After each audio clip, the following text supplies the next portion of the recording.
7 was the only new stage of the day, and not surprisingly, it was fast and long, just like most of the others.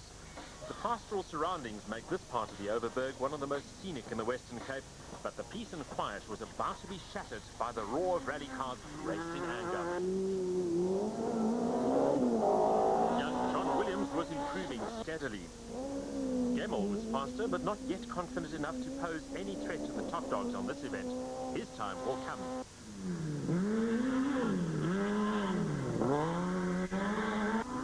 Kuhn and Hodgson were running conservatively, but coming under pressure from teammates Fecken and Aris. Enzo's at his best when launching an attack, and he must have been gritting his teeth in frustration.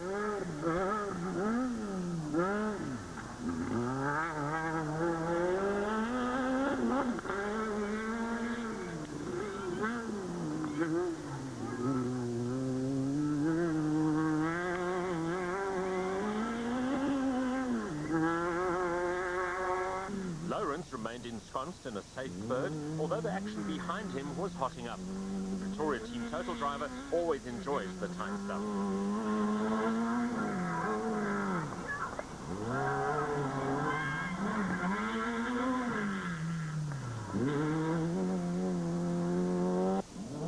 The twisty farmyard route also suited the precise driving style of JP to a T, and he flung the team total Ranix around with great gusto.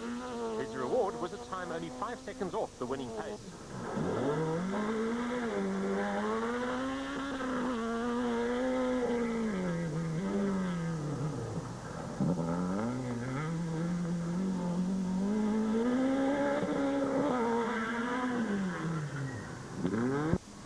Habich may have indicated that he could wring nothing extra from his VP Volkswagen Polo, but that didn't stop him from trying.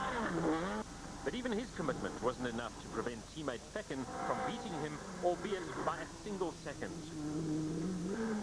By comparison, Serge looked in supreme control, using the Castrol Toyota Ranix like a scalpel to slice through the twists and turns.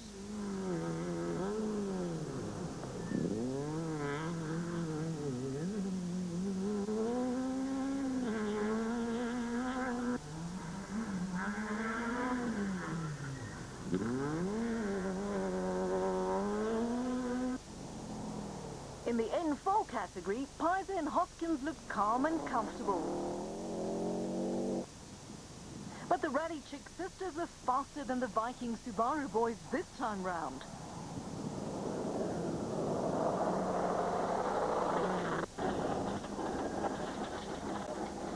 Trisha du Plessis pipped both. More importantly, he was also quicker than Ryan's latest spec Subaru.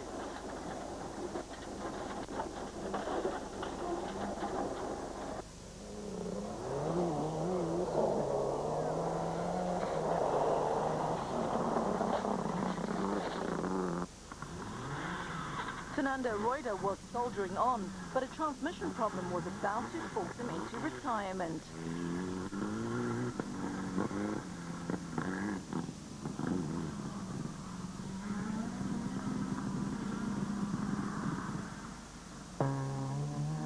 Ryan continued to look out of sorts, but not as badly as Reuter, who was dousing an oil fire under the bonnet. The scented diff was the culprit.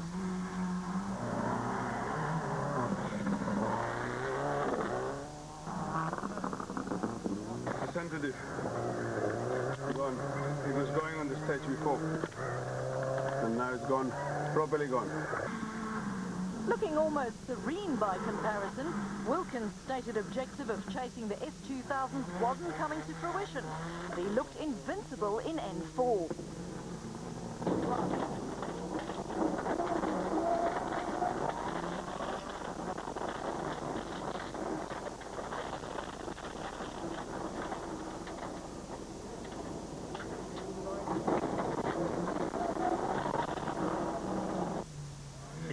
A5 tussle, Pete Buckers and Tommy Detroy were slowly working their way up the field.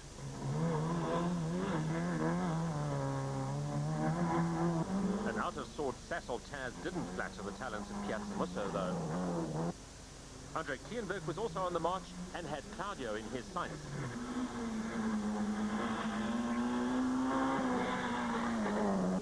Stevie Mearns continued his good form, but any chance of taking the class lead was slipping away. A broken exhaust only added to the enthusiasm.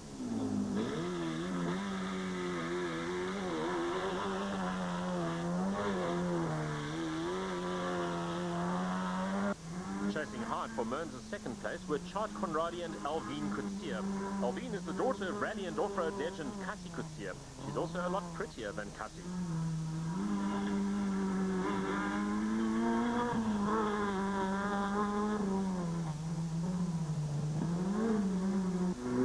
Way too far ahead to be in any danger from the A5 pack were Lunguzulu and Carl Peskin in what was turning out to be a virtuoso A5 performance.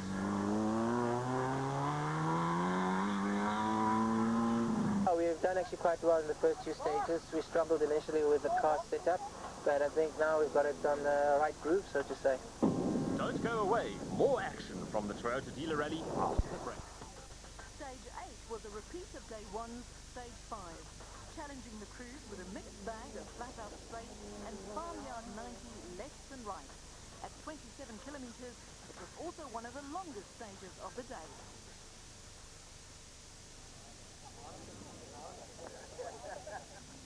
Williams must have grown wings to fly his Guma Polos that high.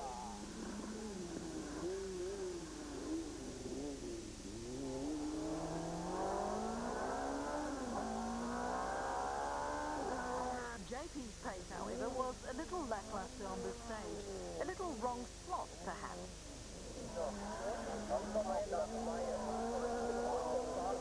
Enzo showed that he can get airborne too.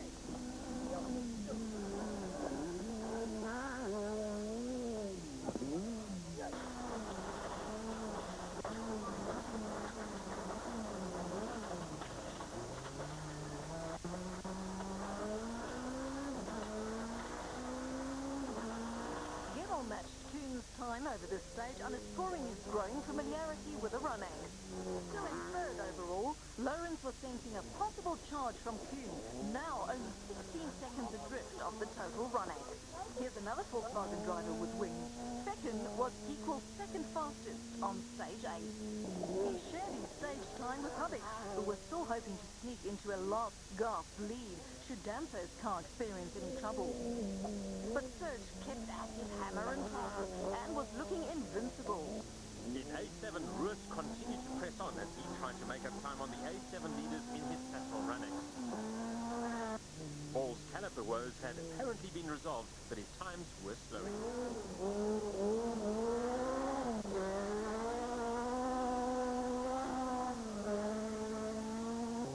De Wit and Yende were now resigned to an off-pace performance. They lost a minute to Cronje on this stage alone. With the engine of Kroblar's overheating Sasol Golf go the distance? For Cronje, getting to the finish was the only remaining challenge. Not even a broken shock on this stage, and an 80-second penalty for Lakers to get it fixed could stop a landslide class victory.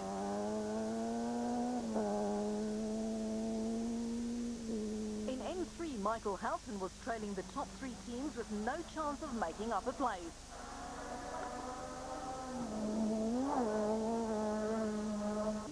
A charging Aggie Stroh set an identical time to class leader Musa in trying to fend off an onslaught from a flying Rodney Fasaki.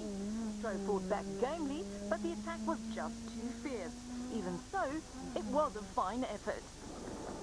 Of course, Fasaki would have been a more effective rival to Musa if he hadn't lost the 1.5 minutes on the very first stage. For Mohammed, the class win looked all but sewn up, however.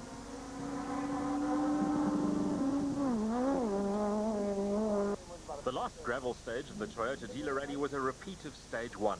At 28 kilometers, the test wasn't for cities. Teams with a chance to improve their positions would have to find the right balance between risk and circumspection. Also, the dreaded water splash was waiting for victims. How deep should it be? Just about ankle deep.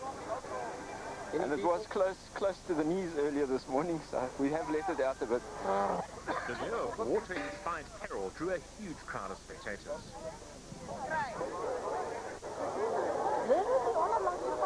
The cavalier approach of young John Williams provided the necessary spectacle. Johnny Gemmell's splash wasn't too shabby either.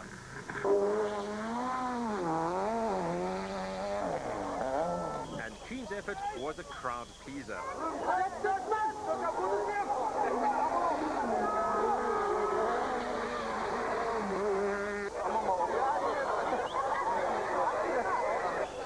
But Jan Habig adopted a more cautious approach, much to the disappointment of the crowd.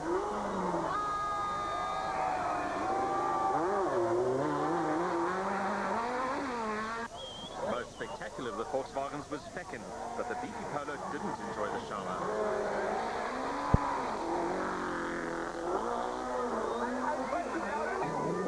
Hard in, hard out was the JP Damso tactic, and it worked. And on the right 2 in, left 2, left 3 overdrift.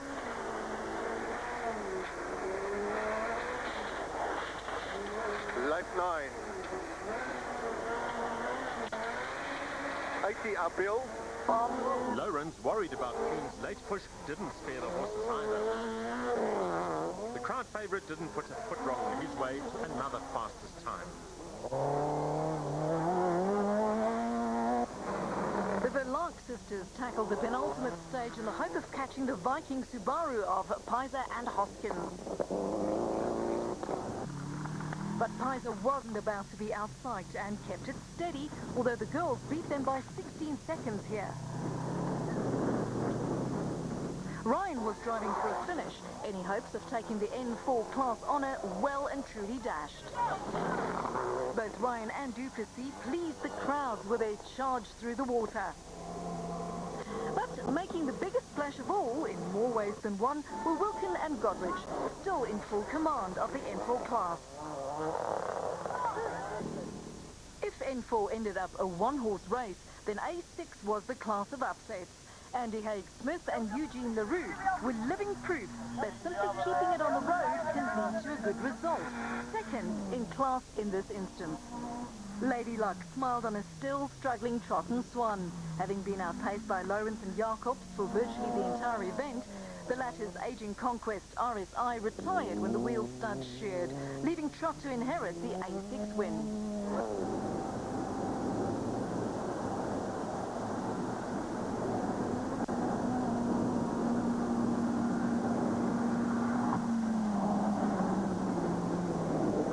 Toyota Taz of Bacchus and Detroit looks indecently quick through this section, but they were about to pay a price for such pace. It was very, very rough out of there. Lots of big rocks.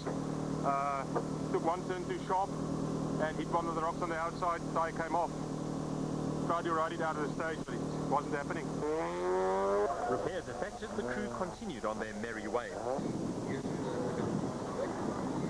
Problems with the timekeeping equipment meant that the final stage, held on tar at the Brackenfell Hypermarket, wasn't scored for the event. But that didn't detract from the carnival atmosphere as thousands of fans clustered around the deceptively twisty test. For the drivers, these so-called Mickey Mouse stages are often awkward and even dangerous. Some sections are so tight that the cars struggle to make it through the turns, while the layout can be confusing and ambiguous. But the crowds love every moment, and the Toyota marketing team has pulled out all the stops to ensure that this would be a stage to remember.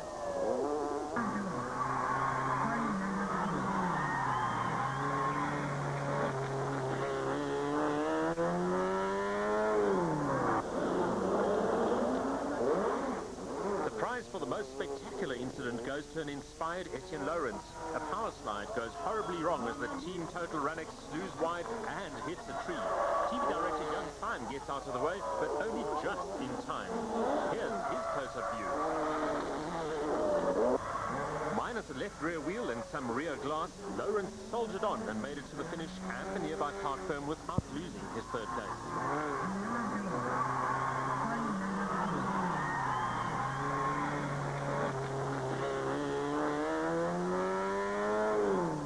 The crowd was ecstatic, and the dancing girls only added to the atmosphere.